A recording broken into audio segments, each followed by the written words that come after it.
आज मैं ऐसे यूट्यूब ब्राउज़ कर रहा था, मैंने सोचा ज़रा अशुद्ध भैया का चैनल देख लूँ क्योंकि मुझे काफ़ी कमेंट आते हैं कि डीएसके रिव्यू करना अगर आपको सीखना है ना तो अशुद्ध भैया के चैनल को देखो, आप रिव्यू करना सीखो। तो मैंने जिज्ञासावश जो है अशुद्ध भैया का चैनल खोला और मैंने उनका रिव्यू देखा तो मैं ये सोच में पड़ गया कि ये कौन-सा बिग बॉस अशुद्ध भैया देखते हैं जो कि मैं नहीं देख पा रहा हूँ।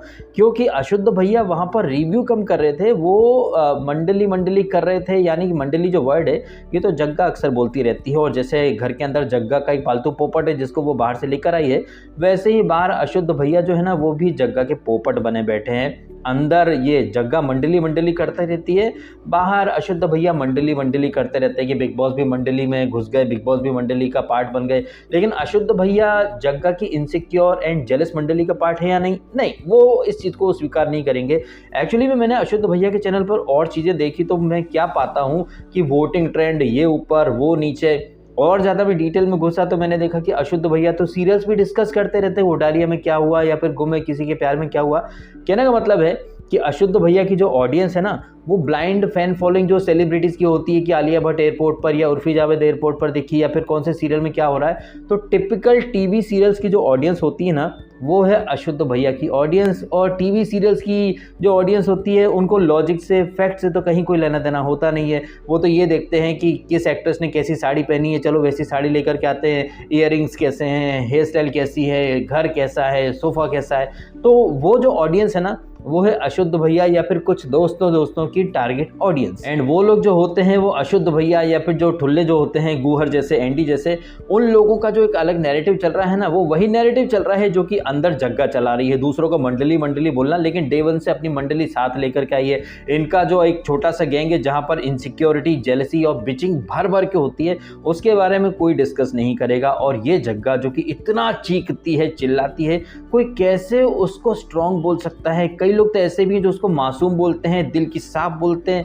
तो फिर आप धूर्त, कपटी, चीखने चिल्लाने वाले मतलब किसको बोलोगे फिर आप, अगर आपको ये जग्गा बहुत ही इनोसेंट लगती है? मुझे ऐसा लग रहा है कि जैसे शोले पिक्चर में वो सीन नहीं है ना जहाँ अमिताभ बच्चन जाते हैं मौसी के पास रिश्ता लेने, ऐसे ही ये जग्गा की मंडली है। लड़की बहुत शांत प्रवृत्ति की है, बहुत ही मासूम है, कभी कभार चिल्ला लेती है लेकिन दिल की बहुत साफ है मौसी। तो ये काम कर रहा है ये अशुद्ध मनोरंजन कहिए या फिर जितने भी जग्गा के पीआर हैं, चाहे वो एंडी, गूहर गैंग, कैसे वो पब्लिक को भर के बेवकूफ़ बना रहे हैं। पब्लिक को वो एक चीज़ चिपकाना चाहते हैं कि घर के अंदर एक मंडली है जबकि दूसरी मंडली है, लेकिन उसके बावजूद वो बोलेंगे नहीं। उस मंडली में सौंदर्या है, नया नवेला आया हुआ विकास है, अर्चना है, अंकित है, जग्गा है, इसके पहले गौतम भी था और गौरी भी उस मंडली में आ गई थी। लेकिन नहीं, इन लोगों को इंडिविजुअल बोला जाएगा एंड सामने वाले लोगों को मंडली बोल दिया जाएगा। इनफैक्ट इनके सपोर्ट में तो एंडेमॉल भी कूद चुका है कि क्या प्रियंका को कर रहे हैं सारे लोग टारगेट? अच्छा, नॉमिनेशन प्रक्रिया में तो सब एक दूसरे का नाम देते हैं, तो क्या सबको टारगेट करना बोला जाएगा? नहीं, या नहीं बोला जाएगा। जिस तरीके से शिव ठाकरे के लिए जो नॉमिनेशन में हाथ उठे थे वो अर्चना का हाथ उठाता, इसका प्रियंका का उठाता, विकास का उठाता, अंकित का उठाता, क्या बोल दें कि इन लोगों ने मिलकर के किया इसको शिव को टारगेट? नहीं, वहाँ टारगेट नहीं बोला जाएगा।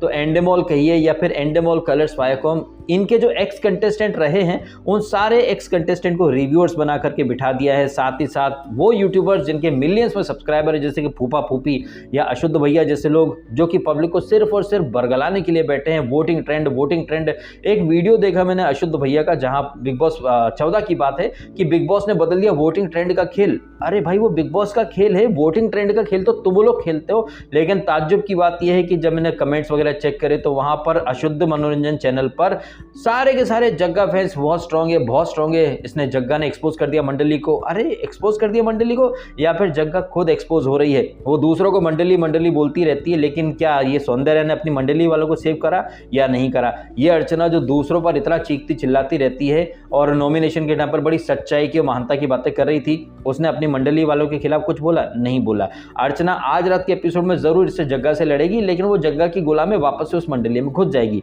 तो एक चीज आपको समझनी चाहिए कि जो बातें अंदर ये जग्गा करती है वही बातें हूबहू कट कॉपी पेस्ट कर देता है मग्गा उर्फ अंकित।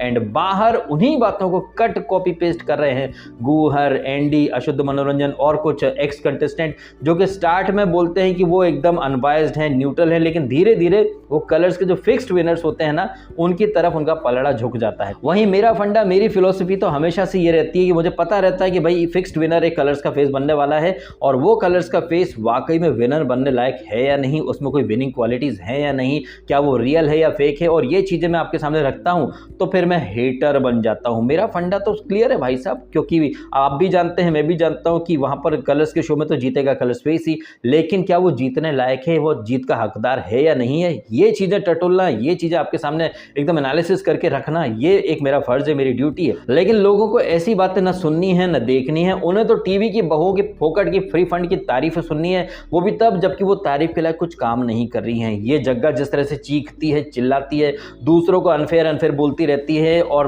अपनी बात खत्म करके वॉकआउट करके भाग जाती है, और सामने वाला जब बोले तो उसे बदतमीज बोल देती है, गुंडा बोल देती है, जबकि खुद कितनी गुंडी है, कितनी बदतमीज है, ये आप सबको दिखाई दे रहा है। लेकिन जो ब्लाइंड फैंस हैं और जो अशुद्ध मनोरंजन या फिर फूफा फूफी को देखते हैं, वो लोग कभी इन चीजों को नहीं देखेंगे, क्योंकि उनके दिमाग में भूसा भर दिया गया है so called millions of subscribers वाले चैनल ने। लोगों को लगता है कि उनके पास मिलियंस ऑफ सब्सक्राइबर्स है तो वो चीजों को सही देखते होंगे, जबकि उन लोगों का फंडा क्या है कि उन लोगों ने ऑडियंस को बेवकूफ समझ रखा है। लाइव स्ट्रीमिंग क्या कि मेरी बंद पड़ी, अदरवाइज मैं भी लाइव आता, लेकिन वो लोग क्या करते हैं कि लाइव आकर के बैठ जाते हैं, घंटे 1.5 घंटे बकवास करते हैं। लोगों को लगता है कि यार काफी ज्यादा सब्सक्राइबर्स है तो बातें सोच समझ के करता होगा वो बंदा, लेकिन नहीं, उनके मन में जो आता है वो बोल देते हैं। जैसे कि जग्गा ने मंडली को एक्सपोज करा, जबकि जग्गा खुद एक्सपोज हो गई, और वोटिंग ट्रेंड, ये ट्रेंड, वो ट्रेंड। मैं तो काफी दिन पहले ही कह चुका हूं कि साजिद खान टॉप 6 में आने वाला है, और जो फिक्स्ड विनर्स होते हैं उनको एमजी पीरियड वगैरह सब मिलता रहता है, आपके वोट्स की कहीं कोई अहमियत नहीं होती है। लेकिन ये अशुद्ध मनोरंजन जैसे लोग वोटिंग ट्रेंड, भाई वोटिंग लाइन खुली भी नहीं है लेकिन उसके बावजूद वोटिंग ट्रेंड बन रहे हैं,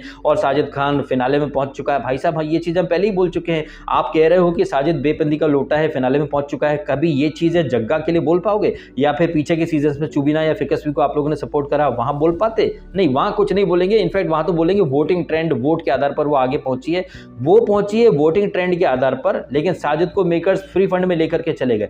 तो ये जो एक दोहरा मापदंड है अशुद्ध मनोरंजन जैसे लोगों का, या फिर शिवकांत, क्या नाम है उसका, जो भी नाम है, ये लोग कैसे पब्लिक को बेवकूफ बनाते हैं। वो सिर्फ एक साइड की बात करते हैं कि साजिद आगे फाइनल में पहुंचा दिया मेकर्स ने, लेकिन जग्गा को तो ट्रॉफी पकड़ा देंगे मेकर्स, उसके बारे में कोई कुछ नहीं बोलेगा। तो जग्गा को जो ट्रॉफी पकड़ाई जाएगी ना, तो कैसे उस जीत को जस्टिफाई करने के लिए ये लोग बोलेंगे कि पूरी मंडली जग्गा के खिलाफ थी, सारे लोग टारगेट करते थे। एंडेमॉल खुद ऐसे कैप्शन दे रहा है कि सारे घर वालों ने किया जग्गा को टारगेट, जबकि हकीकत में टारगेट तो जग्गा मंडली कर रही है। वो तो इतने इनसिक्योर है कि अगर शिव झाड़ू भी लगाता रहता है तो इसका सिर्फ एक ही काम है, मैं इसको कुछ और काम दिलवाती हूँ। मतलब जग्गा का पूरा फोकस रहता है शिव के ऊपर, फिर बड़ी बेशर्मी से खड़े होकर के जग्गा बोल देती है कि मैं तो निम्मों पर ध्यान ही नहीं देती हूँ। मैडम, तुम्हारा पूरा ध्यान तो शिव के ऊपर, उसको कैसे गलत दिखाएं, उसको कैसे नीचा दिखाएं, इन्हीं चीजों में तुम्हारा फोकस रहता है। तुम्हारी ये जो इनसिक्योर मंडली है, जिसमें है सब मंडली के पार्ट लेकिन सब अपने आप को इंडिविजुअल बोलते हैं, जबकि साजिद ने, MC स्टैन ने और शिव ठाकरे ने कल जैसा जैसा बोला, ये जग्गा की मंडली ने वही किया। तो एक चीज तो अच्छे से क्लियर हो गई है कि घर में एक नहीं दो मंडली हैं, लेकिन जैसे अंदर जग्गा स्वीकार नहीं कर रही है, वैसे ही बाहर उसके जो पेड PR है वो भी पब्लिक पर एक नैरेटिव चिपका रहे कि नहीं, जग्गा की कोई मंडली नहीं है। तो ये चीज आप देखें, महसूस करें कि वो लोग कैसे पब्लिक को बेवकूफ बना रहे हैं। वो एक अंधी दौड़ में आपको खड़ा कर देते हैं, कभी वोटिंग ट्रेंड के नाम पर, कभी नारी शक्ति के नाम पर, वुमेन एम्पावरमेंट के नाम पर, कभी मासूमियत के नाम पर, जबकि ये जग्गा एक नंबर की कनिंग है और विनिंग मटीरियल तो कहीं से कहीं तक नहीं है वो। अब आपका क्या मानना है इन बातों के बारे में कमेंट जरूर कीजिएगा। आपने समय निकाला, वीडियो देखा, आपका बहुत बहुत धन्यवाद। Thank you so much.